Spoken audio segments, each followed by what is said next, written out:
Sweetheart. Wanted, sweetheart.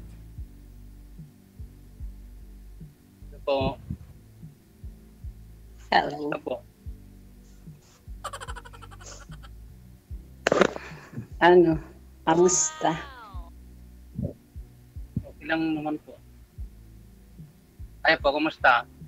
Okay lang din. Saan po kayo sa Pilipinas? Ano, probinsya ko, Nueva Ecija. Ano yung busy? Saan yung busy po? Sa Muñoz. Muñoz, Nueva Ecija. Taga-Bingan naman ko ako, Pangasinan. Pero Tarlac na yung trabaho. Taga saan? Tarlac nagtatrabaho. Bingan. Pero dito ako sa Tarlac nagtatrabaho. Diyan ka trabaho sa Tarlac? Anong trabaho mo dyan? Caretaker ako dito sa bar. Ha? Bar? Caretaker. Ako taga-ano dito sa bar. Ikaw ang bouncer. Tagalhin. O macho dancer.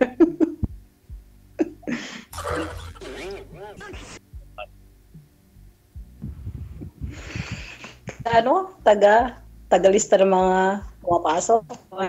Gawardya. Taga-bukas ng gate. Parating si engineer. Taga-bukas ng gate. Engineer lang naman kasama. Parang gwardiya ka na rin, ganun.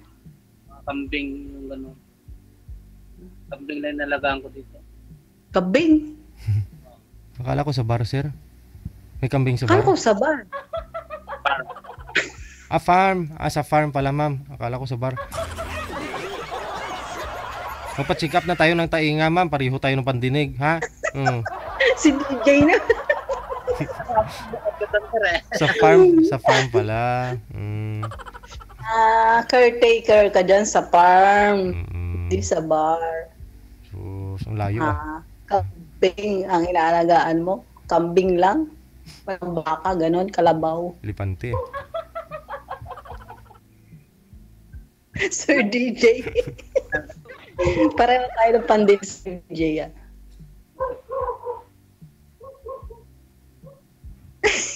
Ano na tuloy si Sir? Matsudan. Matsudan sir sa Matsudan sir sa farm ng kambing.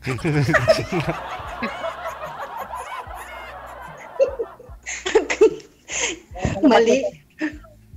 Kala ko ba naman, sir, taga-bukas ka ng gate diyan sa mga itago mo yung sigarilyo, sir, ha? Bawal po yan din eh.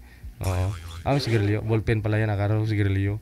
Kala ko taga-bukas po kayo gate ng parking sa parking lot, mga customer nyo. Yan pala, gate ng mga kambing. hindi, ano lang. Pag dumarating si engineer, yun. Binubuksan mo yung gate pag dumating siya. Pero dito, engineer kasi. May-ari. Oo. Okay. Klaro na. Pasensya na ho. Yung pandinig ko rin kasi kanina, bar. Kay ma'am, bar din. Sabi ko nga, DJ, macho dancer or sa farm. Si Sir DJ, hindi pinapakita ng mabuti. Sorry naman po. Sorry, nagkamali kami ng dinig. O kambing lang inaalagaan mo dyan. Ilan naman kambing? Marami? Hindi lang. Pag yan, dapat madami. Hindi, nag-umpisa pa lang eh. Inaano pa lang. Nakuha pa lang yung mga bakot.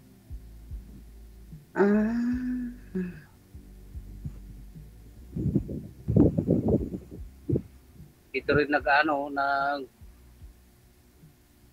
fabricate ng mga gamit sa school.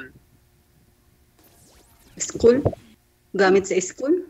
Construction kasi yung engineer. Ayun amo. Kaso hindi pala ako sa construction pero ginawa kong caretaker dito. Saglit lang po ha. Sino po may electric fan, wag po ninyo ituon sa inyo, sa cellphone. Hangin po ang naririnig.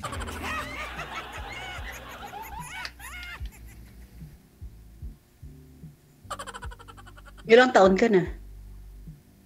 Pan po, 37. Ah, 47.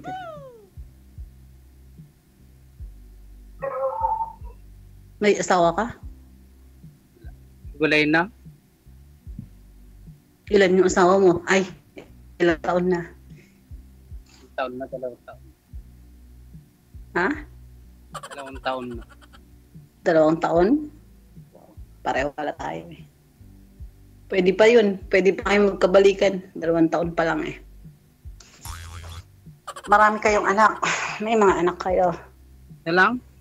Silang po. Bakit kayo naghiwalay? Kulang sa time. Iwan ko kung anong dahilan kasi siya ang nagkulang sa time. Bakit? Bakit kulang sa time? Sa Dubai po siya. Magkaiba kayo ng time.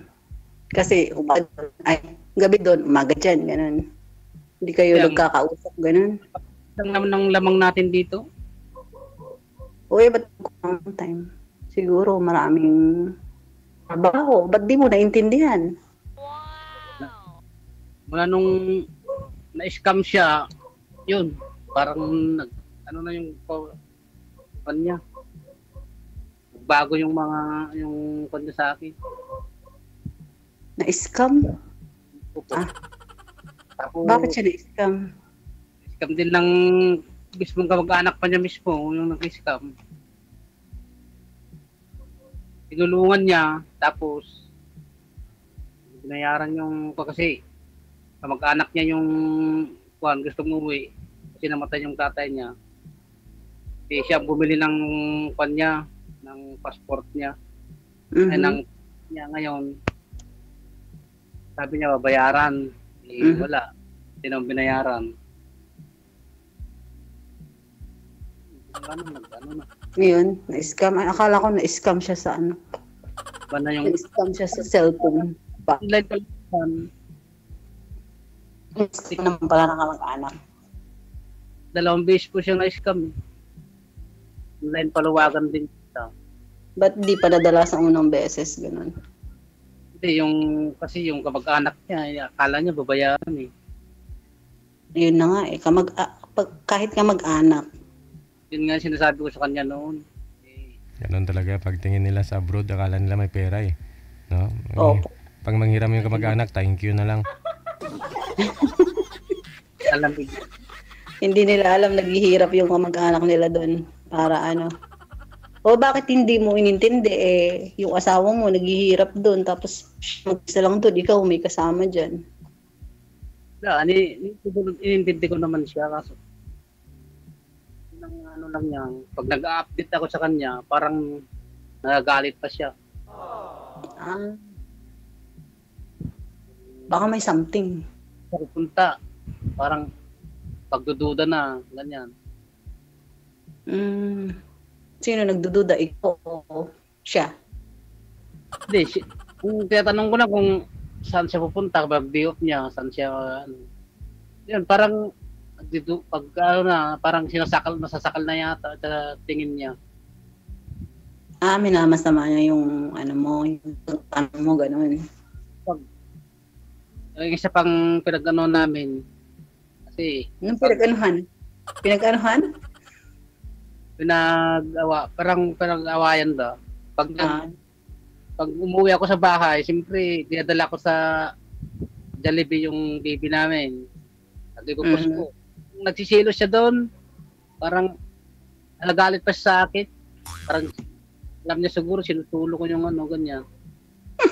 Anak niyo yun, dinadala mo, tapos nagagalit siya? Parang sinasapawan siguro ang ano niya, sinasapawan ko, ganyan. Meron bang nanay na gano'n? Baka hindi niya anak yun. Anak niya mismo. 3 months old siya nung iniwan niya. Ako na nag-alaga. Uy, bakit siya magagalit? Iniwanan pa niya, naiwan niya yung anak niya, tapos bakit siya magagalit na kasama mo yung anak niyo? Jollibee mo. Diba, nagpupus ako na kasama ko sa Jollibee, parang, kaya siyempre, proud ako na may nabili ako sa anak ko. Parang, Baka naman, baka may gano'n. Kasi anak niya, pinagsisolosan niya. Hello. Sabi ka ng mga kasama ko dito, ba't ganyan naman yung ano mo? Sisilos pa siya sa kwan. Parang ayaw niya yatang parang masasapawan siya sa tingin niya eh. Paano naman, Pagka nang Anak. nag-post, nasa pawan siya ng anak niya. Ilan taon na ba yung anak mo? 7 years old po, grade 2, Babae? lalaki po. Kung anak niya yun eh, bakit siya magagalit pagka dapat nga matuwa pa siya, di ba? Dahil yung pinapadala niya eh ginagamit mo sa anak mo. Baka naman may kasamang ibang babae, kaya nagagalit. Mm. Baka naman pag tumawag sa'yo, sir, nakahiga ka na. Siya, pagod, nagtatrabaho pa. Kaya nga. Oo. Hindi nga po ako humingi sa kanya ng pera sa pagpapadala sa kanya. Kung gusto niya, kung wala, okay lang. Pag nagpapadala sa baby namin talaga, yun, binibigay ko lahat sa baby. Pero di na makapaniwala Sahod yung niya. kasama mo yung anak mo, nagagalit siya. Walang nanay na ganun, ano pa?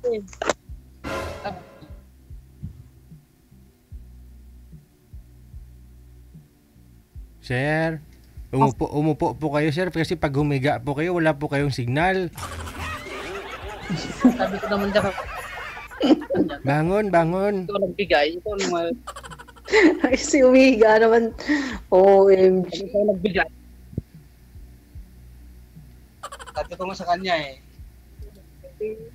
i-ikon mo rin, sabi ko, kasi nung karapatan kong ano yan, hindi naman ako nagbigay, sabi ko sa kanya. Eh, parang ano siya sa akin, nung na-insecure ba, parang iwan ko, anong feelings niya na ko yung baby namin, agad.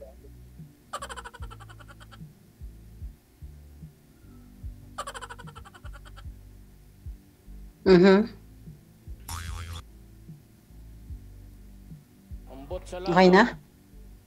Kaya, siya, Pero sir, nakita na ho kayo? Nakapagbakasyon na po siya dito sa Pilipinas? Napag-usapan na po yun ninyo tungkol sa inyo? At saka sa future ng anak ninyo, siyempre. 5 birthday ng baby ko, yun na yung simula ng pag namin. Pero may closure kayong dalawa. Kunyari, ganito, suporta. Mayroon? May kasulatan? Wala pa naman po formal na wala. Walang formal. Ay, ibig sabihin, hindi pa kayo talaga hiwalay. Wala pa kayong formal na usapan. Communication. Baka naman pag umuwi yun, sir, at saka i-treat mo, dalhin mo sa Jollibee, baka biglang lumambot naman yung puso nun. Oo. Mo, sweetheart, babawi ako sa iyo. Dati kami lang ng anak natin kumakain. Ngayon, ikaw na ang kakain. Titingin na lang kami. Oo nga. Sayuin mo na lang. Kasi kasi ganun lang naman pala yung pinag-awayan mo. Wala naman palang iba. Anong nagkulang nga sa Suyuin mo na lang siya. Siyempre, iba yung kaya niya doon. Layo-layo. O, pinaghanap siya ng attention, di ba? Kasi mahirap kaya mag-isa sa ibang bansa. Ako nga, dito lang sa Maynila, nahihirapan na ako yung pa kaya sa ibang bansa. Tumuko na rin po ako kasi pag nung nag-chat ako sa kanya, yung parang wala lang, yung puro simple lang ganyan. Hindi na niya, sign lang niya, hindi na mag-reply ganyan. Iba ka naman kasi ang sinachat mo lang. Wala na kaming budget, ganun. Wala na kaming pang-Jollibee. Humingi ng Kasi sa kanya kasi. Baka naman di mo naman sinasabihan ng I love you, I miss you. Dapat ganun. Lagi dati. Laging send na lang. Hindi niya na binabasa lang niya. Wala na. Pagod na lang akong mag-before. Napagod ka nang mag-chat? Parang siyempre naman po mag-chat na ganun lang yung niya. Baka ayaw niya ng chat. Gusto niya call. Bibidyo call mo naman kasi. Diba?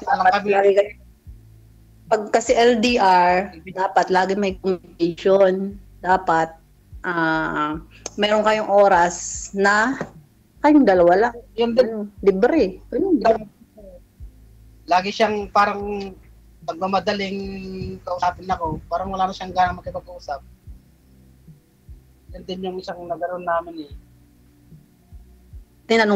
Tinanong mo ba siya minsan? Bakit? Ang sabi na wala lang, sabi niya. Wala lang? Busy. Kasi ano niya eh. Pero iwan ko. Baka nga busy siya lang. Kasi nga, di ba nga, baka mag-isa lang niya sa bahay, tapos lahat ng trabaho ginagawa niya, wala siyang kasama. Wala nga siyang magiging time. Busy nga talaga. Kaya dapat nag-adjust ka. Ikaw ang mag-adjust kasi ikaw ang lalaki. Ganun yun. Ano ba to? Hindi na yata tayo yung anong tawag doon. Parang ako na si Charo Santos. Maalaala mo kaya? Ano ko na lang na, sige lang. Bahala na kung kapaya ko naman yung baby namin. Tumatawag yung mama mo, kapasapin mo lang ayos. Hindi na ako hindi ako naka-add sa kanila, hindi niya ako sa mama.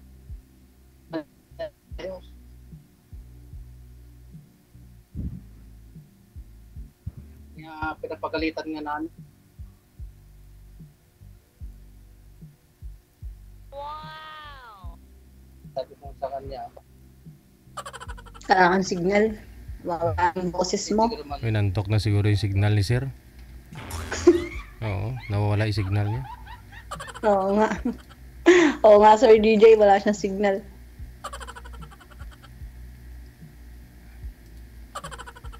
siguro po.